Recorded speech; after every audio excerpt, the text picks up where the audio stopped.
Hello everyone, November the 6th. We're entering into an extremely dynamic window, already are in it. To be very clear, as I have said many times during October, this is the compression we were looking for, hoping for to happen. It is here.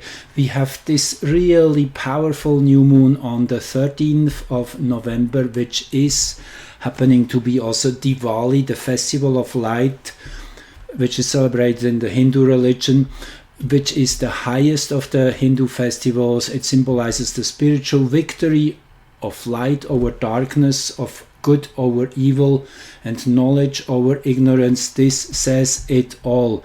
It is a powerful, powerful time.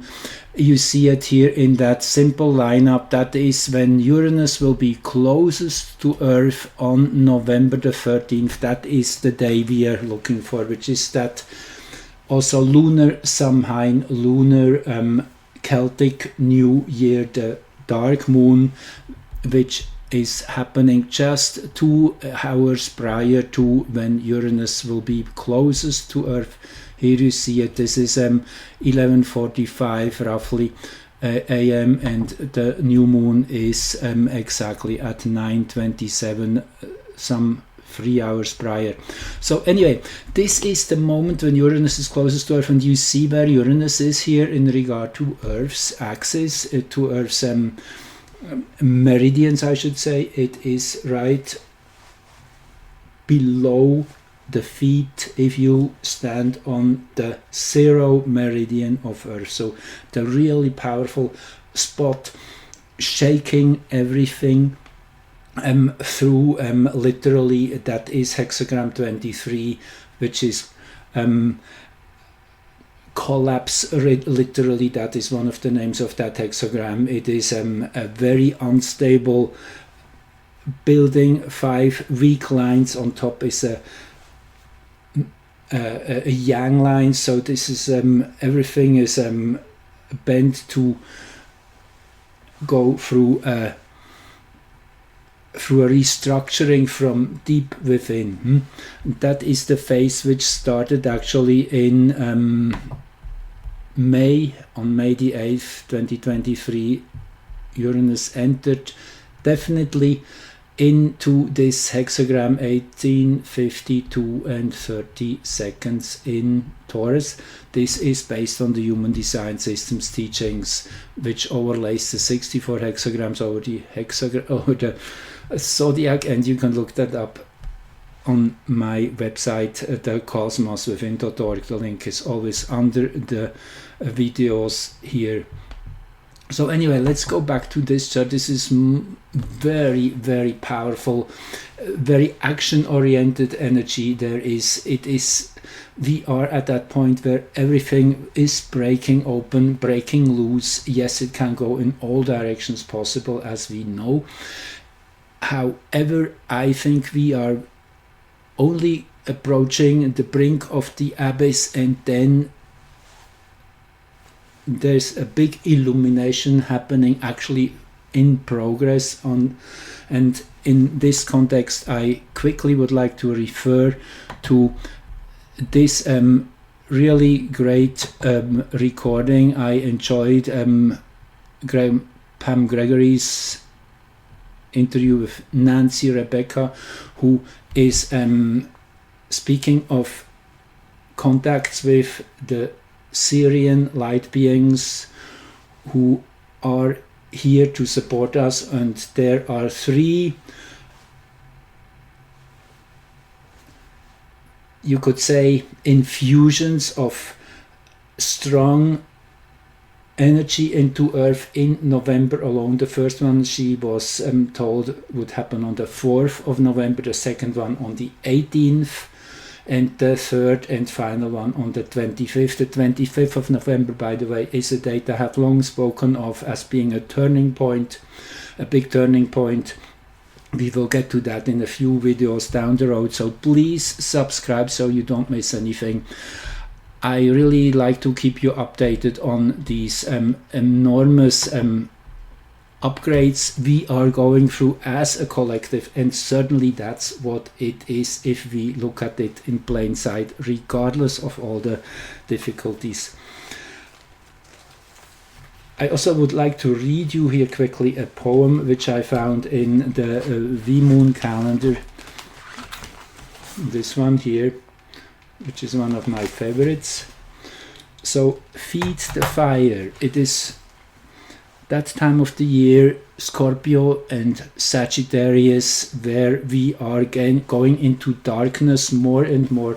And it is interesting to note that when you go into darkness, then the lights, wherever they are, they start standing out.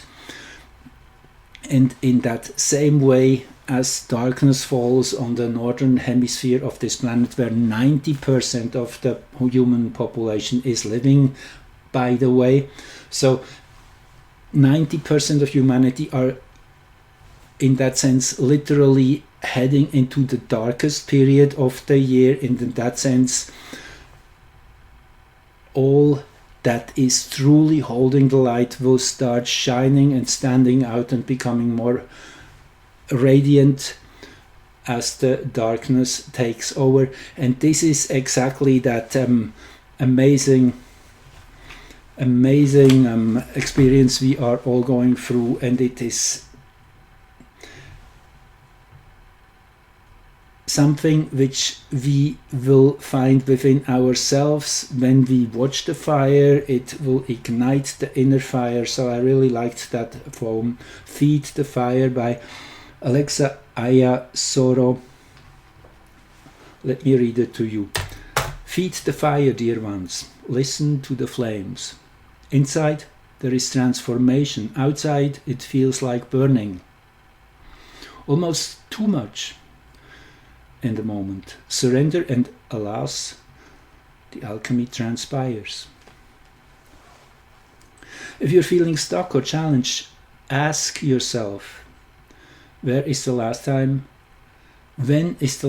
I sat with a fire? When is the last time I gazed into a flame, asking for help, asking for clarity, and at the same feeling its assuring warmth? Not getting lost is not the goal. The goal is to allow this lostness to ripen you, to disorient the rigid ways that no longer serve. Those ways that only in their decomposition bring new life. Let the flame of hope sing to you, whisper in your dreams, promise of this waking life illuminated. So matching this beautiful poem to what we are going into, this intensity of being forged. And this is exactly what this Mars-Uranus opposition feels like, which is actually happening just 2 days prior, on the 11th exact, 2 days before new moon, when the moon actually already is in Scorpio, in the first degree of Scorpio. So we have all this extreme scorpionic energy becoming totally intensified, starting with the 11th and around new moon 11th to 13th, 14th.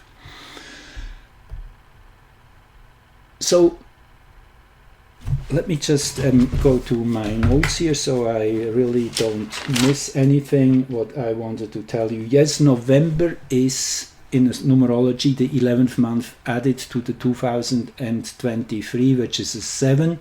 You get a 18, which reduces to 9. So November in short is a month of endings, of completion. Then December will have a number 1, will be a 19. The 12 reduces to a 3. The or whatever you call it.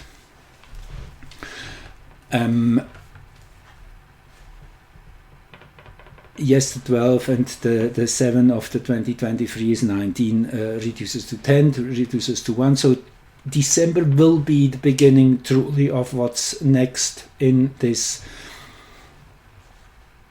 unfolding and is getting into a new octave, if you want. So anyway, Uranus being closest to Earth, just hours within new moon, actually is the first major celestial event following this powerful new moon, this powerful new beginning. Diwali being really the spiritual, you could say, bedrock of reality. That's where it all starts. Yes, it is in that moment of decay, of falling apart, but never things are exactly what they are. Actually, it's always the opposite. So when the disintegration happens, this is truly also when the rebirth is happening. That's the powerful symbol of Scorpio. Scorpio, actually a higher symbol for Scorpio is the eagle, and even on the most highest level then we have the phoenix being reborn out of its own ashes. So it is this complex and complete transformation which is happening in that part of the zodiac. It is, interestingly enough, the third part of the zodiac, the third quadrant, which is all about meeting the world around us.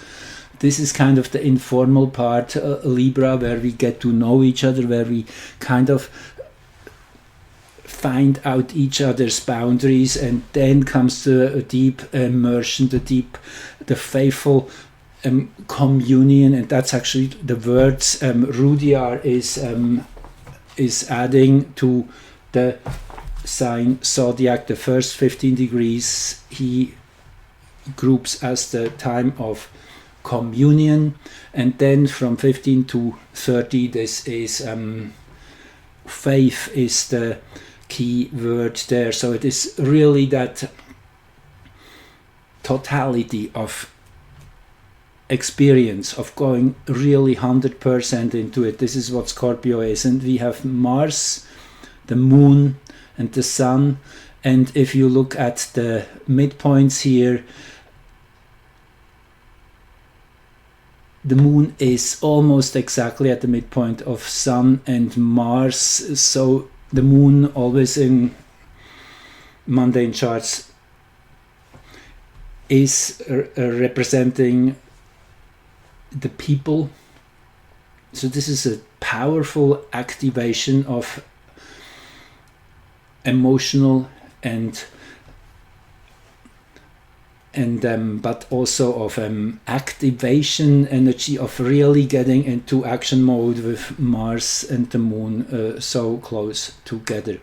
And not even mentioning Ceres and Mercury, which is leading here the pack in Sagittarius already. Yes, Sagittarius, Mercury is extremely discerning and tends to be a little bit either or, black and white. That is the danger of the sign Sagittarius as such. It's always important to keep in mind that there's everything, let's put it that way, there's thousands of shades of gray. So this is the thing about the Sagittarian energy. One tends to divert into good and bad, light and dark, and forgets that everything is actually a hybridization of those two polarities, and those two together make the picture come to life.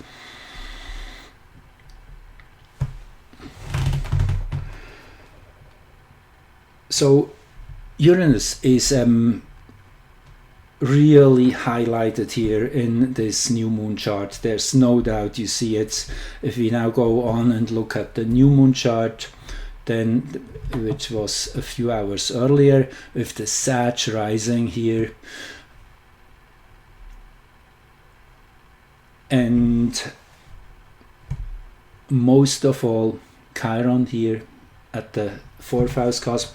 Chiron, yes, I will show you, is one of the other planets which gets extremely highlighted in this particular time of the year, now in Scorpio mid-month, actually also on the 13th, just hours after this new moon. Actually no, I said it wrong, before, 3 hours before, heliocentric, there is a Pallas Chiron opposition. Now what does that mean? Let's start with Pallas, that asteroid which is all about seeing patterns, being able to figure things out, to put it in context, to have the ability of abstract thinking. Art and science are both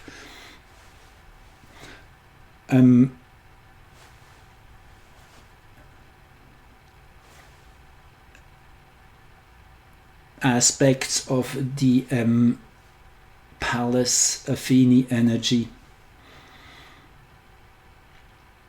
So take all of that, which is leading to truth, and then further down the road, as a natural consequence, to justice and keeping everything in balance and understanding the complexity of what is going on. Now,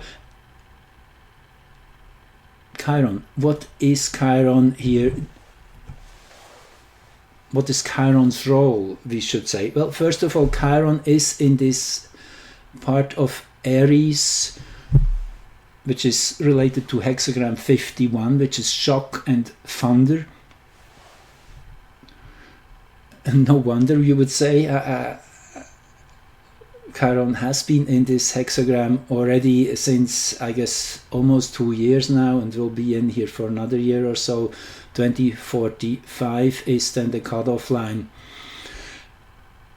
So this whole time, yes, there were lots and lots of things people experienced, which at first brought that reaction of shock and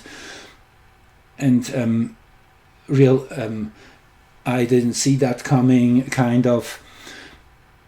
So Chiron is that kind of energy which pulls the cloaks off, which removes, dissolves, unmasks all kinds of wrong connotations, and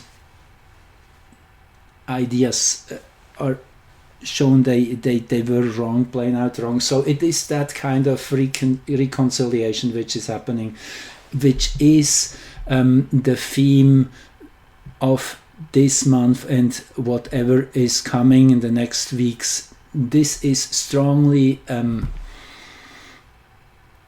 magnified, as it's just within hours of the new moon. As you see, this is then the same chart. This is heliocentric 1759, you see, and actually Venus is T-squaring. So this T-square then shows the emotional impact these revelations, these new understandings coming to the surface of our minds are having on us. And Venus in Cancer, yes, this is very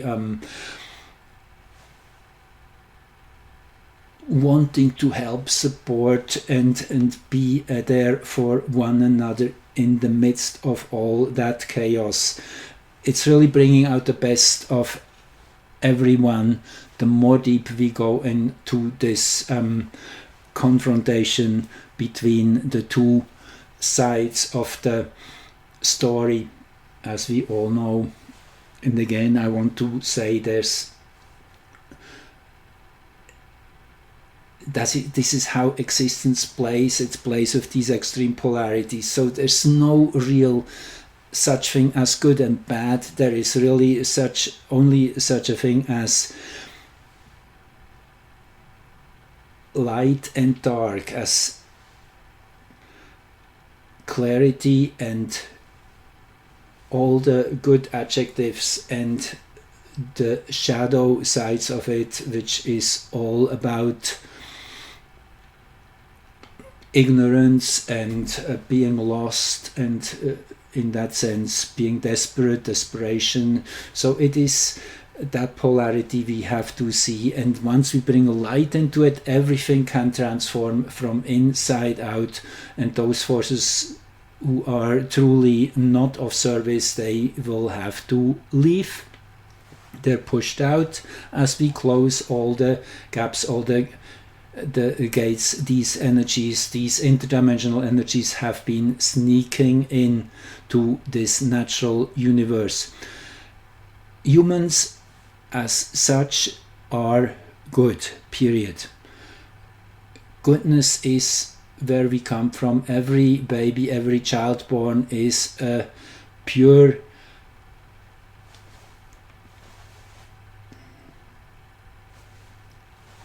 blackboard, if you want. It's clear, it's empty, it's virgin, and then comes the infiltration from that interdimensional force naturally through all its agents, all these who have been infected by the virus. So as soon as we push this virus out, then we will be able to bring back purity and love and all the wonderful adjectives. Yes, there still will be a polarity, there still will be emotional issues, which are all fine, but the whole range of this polarity is now far in the negative, and this will be coming into a positive polarization. That's how we have to understand it. So as Uranus, okay, let's head back to Uranus. I will show you something really intriguing which I discovered. So just look here at the global axis, 23 Leo and the 9th degree Scorpio here as the two major axes. And if we go to this chart, which is, if this is new concept to you, this is when Uranus first crossed that line 1905 in Taurus, where it will come back to eventually and turn forward again. So this is kind of that moment when Uranus ignited a whole new years of manifestation, and that bottom line of where it eventually will turn forward again. So it is that loop, which I understand is extremely important. It shows how a planet over 1 year or one cycle is expressing itself. So yes, this is how Uranus has come in May. Interestingly enough, with Australia and Mercury here at the top, which is all about problem solving in a practical way. And the Sun was conjunct Uranus that moment, which is also quite special in itself. And as you see, it's pretty much the exact opposition point of the new moon we are celebrating in a few days, 2043 versus 2128. You see it is right here in between. So this chart is super activated. And now what I want to say is this is the same degrees: 9th degree Taurus, 23rd degree of Leo. If we scroll back here, okay, here it is. No, sorry about that. This is the one I want to show you, right? The one of the heliocentric Pallas Chiron opposition. And to make it even more strong, that point, how important, how central this Pallas Chiron opposition is, this heliocentric, I show you this chart, which is when Uranus entered hexagram 23, I guess I showed you that one already, has again the exact same degrees, the 9th and the 24th this time.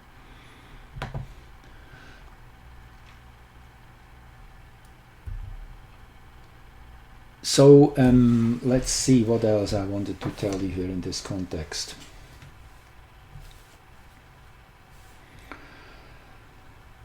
So yes, heliocentric as a general note is naturally the sun's perspective, the sun being the source of life, of light, of energy, of everything.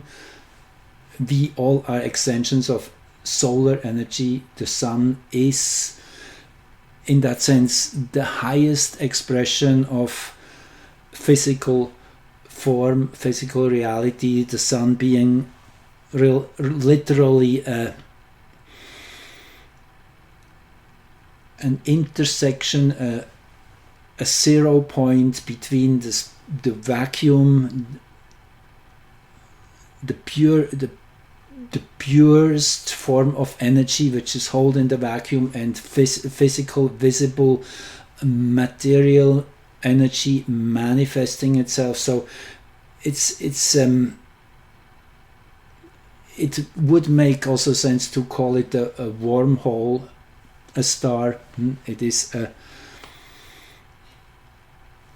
place where the unseen comes into full visibility and expresses itself. So it is really a portal to the divine, in short. Now, heliocentric alignments, they show that pre-manifest form of energy. It is what then charges every photon, every particle which emanates from the sun is carrying this frequency. It is in that sense, the voice of spirit, of universal light, universal mind. And here comes Jacqueline Hobbs to mind, which lately spoke a lot about universal light and universal mind, which we are manifesting more and more on this planet, bring it into full recognition and give it a form, we human beings being the vessels to manifest, to bring down to earth God's intentions, so to say. So heliocentric alignments are super important. They are always laying the foundations, if you want. And this happening, as I said, this was just a few hours prior to, or will be a few hours prior to this new moon. So you see, this is the framework we're seeing. Uranus closest to Earth, heliocentric Pallas Chiron opposition, and all being reinforced by these Uranian forces having anchored those degrees. So what we will be seeing is a real breaking open of so many things which we were never expecting to really take place. It is an avalanche, really, which is rolling in here, an avalanche of revelations, of clarifications, of understandings. Just look at Jupiter here at the 7th house cusp, and these degrees, by the way, these 9th degrees of Scorpio and Taurus, I looked them up in the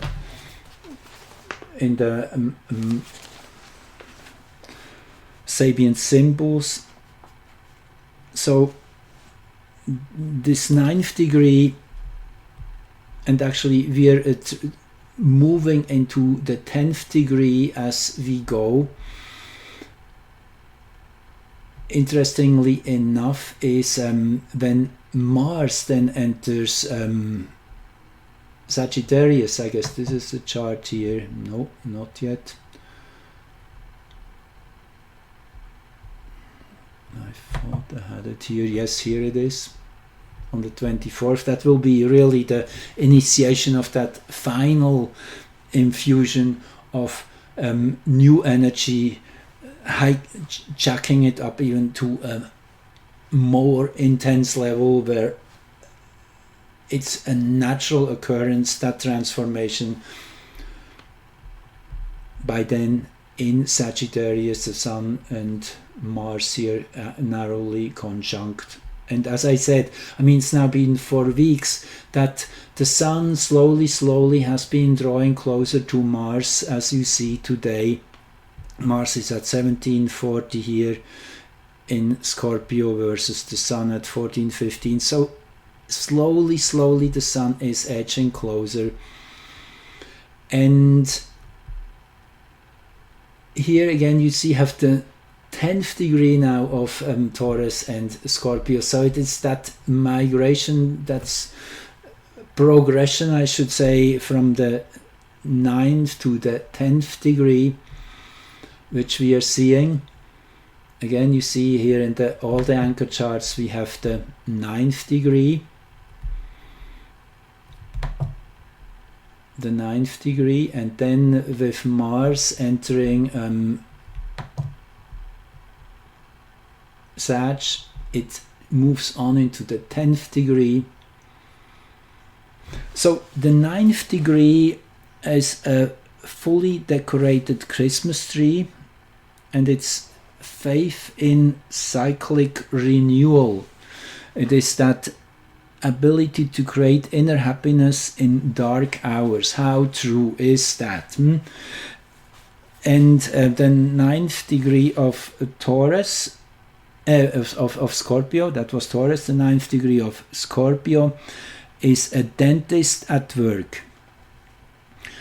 Overcoming the negative results of social practices and ego cravings. Yes, I guess you get the picture. That's what we still are going through, have been going through pretty much this whole year, as it shows, as these were the really empowered degrees. The 10th is now coming, and the 10th degree is giving quite a different picture. So the 10th degree of Taurus is a Red Cross nurse, and this will be, as you see at the base of this chart, then on the 24th of November, and that is already the case here on the 13th of November, with Jupiter being in this degree. Actually, Jupiter just entered this 10th degree retrograde. Here you see 9:59. So we already have that energy now activated too. So it will be gradually becoming more of a set reality in that sense, to get into this Red Cross nurse, which is the compassionate linking of all men, as Rudyard here writes, and the consecration to humanity. It is really that humanitarian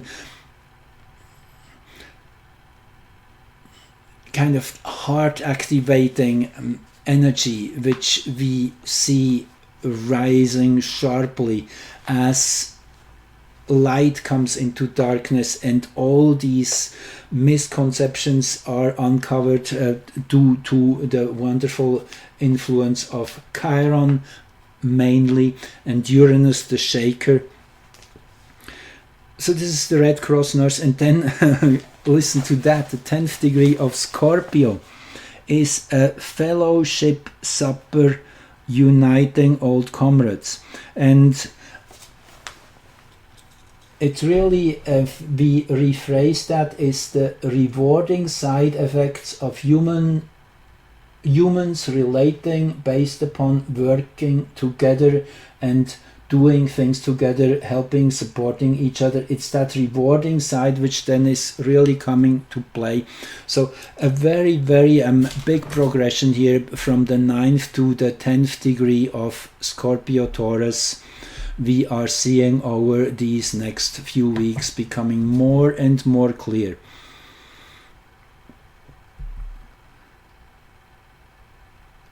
So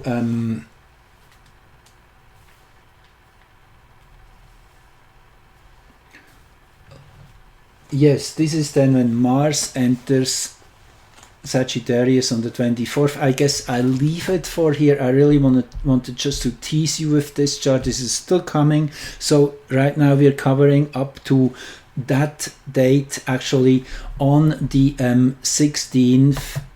I guess Australia turns retrograde. Maybe just as quickly as a real little treat for you guys. And again, I want to say thank you so much for being here in the first place, for being interested in all this wonderful complexity astrology offers, which is really showing the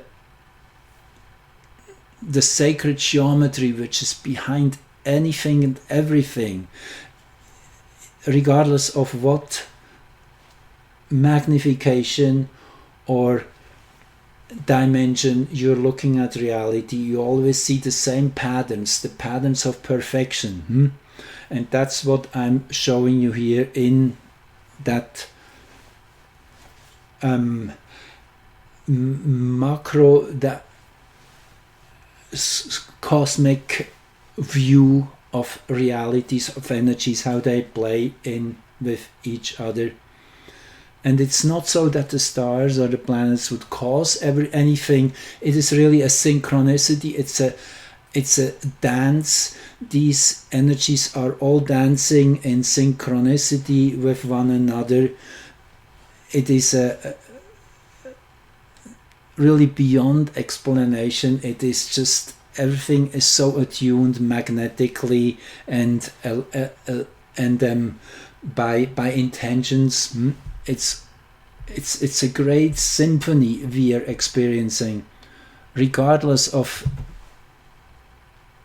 personally what challenges we are going through. And the challenges, again, as you all know, are the stepping stones towards breakthrough, towards expansion. If we were not given these experiences, we would just rot away and there would be no real need to move.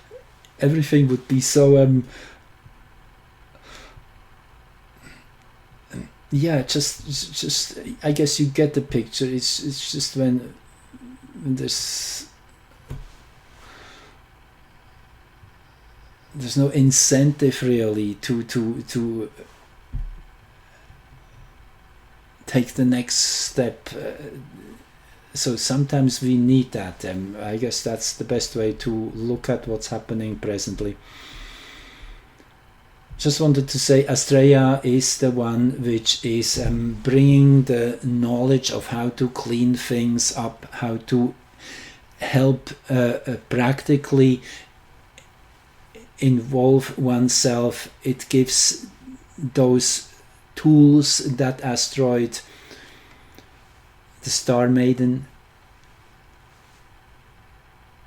linking to the planet Maldek and Tiamat, as Astrea is the largest fragment of the metallic core of that planet, which once was bigger than Earth, highly evolved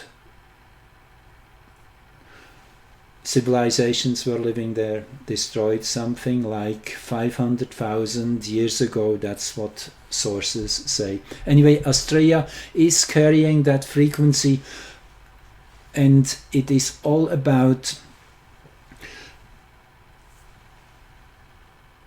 in that sense, wanting to prevent what happened to that planet at that time. So it is that service energy which comes in, of wanting things to be better, and naturally the asteroids then are that populating, first of all, in an astronomical sense, saying the space between the inner planets and the outer planets, the inner planets being the personal energies we each carry in our selves, and then the outer planets representing the world around us, and the asteroids are giving us the roles, the ways to bring our personal energies into play, into activation, and influence, change, help the cosmic, greater transpersonal and social field in that sense. So the asteroids are super important, and again, Australia being the 5th largest naturally speaks for itself. Anyway, I want to leave it at this, and thanks again, and hopefully I see you soon again. Okay, love you all. Bye bye.